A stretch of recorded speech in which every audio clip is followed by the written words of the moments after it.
Welcome to mini vlogs. என்ன மக்களே, நல்லா சாப்பிட்டு குடும்பத்தோட ஜாலியா டைம் ஸ்பெண்ட் பண்ணிட்டு இருக்கீங்களா? இந்த சண்டே மாலை நேரத்துல நம்ம வாழ்க்கையில நடந்த ஒரு குட்டி அனுபவத்தை கதையா சொல்லட்டுமா? இன்னைக்கு ஒரு முக்கியமான விஷயத்தை பத்தி பேசப் போறோம். அதுதான் கண் திருஷ்டி. நம்மள சுத்தி இருக்கிற நெகட்டிவ் எனர்ஜியை எப்படி சிம்பிளா ஹேண்டில் பண்றதுன்னு இன்னைக்கு பார்ப்போம். முதல்ல, கண் திருஷ்டினா என்ன?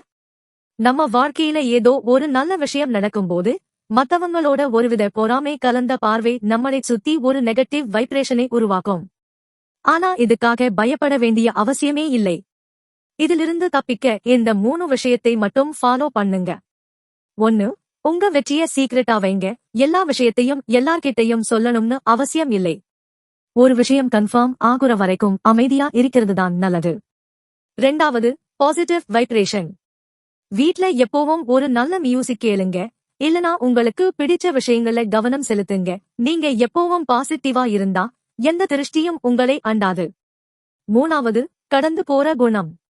யாராவது உங்களை பொறாமையா பார்க்குறாங்கன்னு தெரிஞ்சா அவங்களை வெறுக்காம ஒரு சின்ன சிரிப்போட கடந்து போயிட்டே இருங்க. உங்க மன உறுதிதான் உங்களுக்கு மிகப்பெரிய கவசம்.